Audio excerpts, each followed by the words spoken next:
Hello, my name is Representative Pam Powers-Hanley, and I represent LD9 in Tucson in the Arizona House.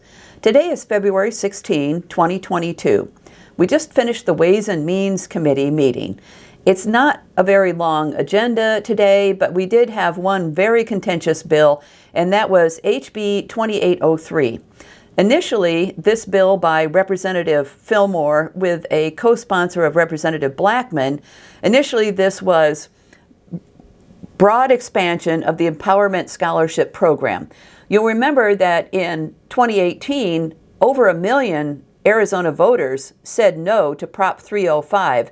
They said no to expansion of government money going to private schools or home schools with no evaluation and no accountability.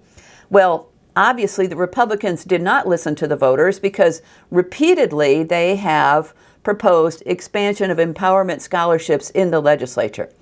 The Fillmore-Blackman bill would have blown the doors open and opened empowerment scholarships to everybody and pretty much broken the bank of the general fund and the public schools. Chairwoman Bolick had a strike everything on that bill and said that empowerment scholarships should go to children who are victimized or bullied at school or near school, and that within 15 days of the alleged incident that they could move to another school or move to homeschooling or move to micro schools or neighborhood pods with an empowerment scholarship.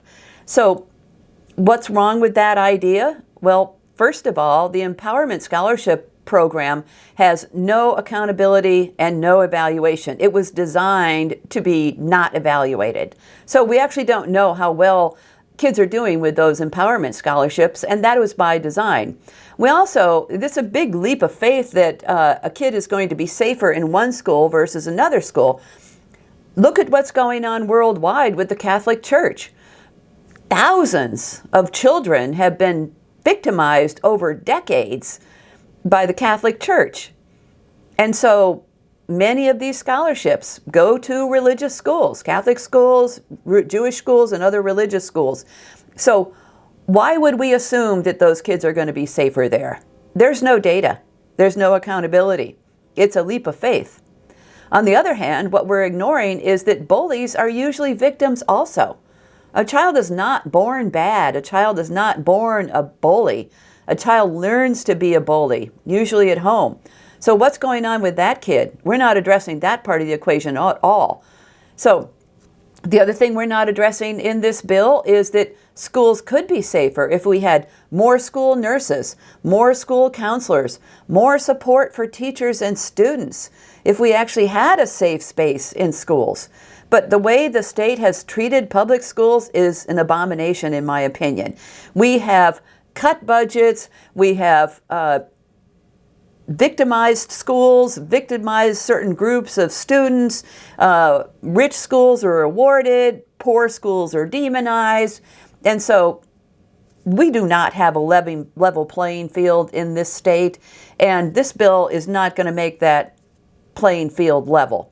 The other thing I'd like to point out is that 2803 is model legislation from the American Legislative Exchange Council. It is not something that Representative Bolick wrote by herself with her husband, as she alluded to in committee. It is a model bill from a national organization that is banking on shutting down public schools and making money on education. So this is a bad bill. I voted no. There's no accountability. We don't know that kids will be safer. And so why are we doing this?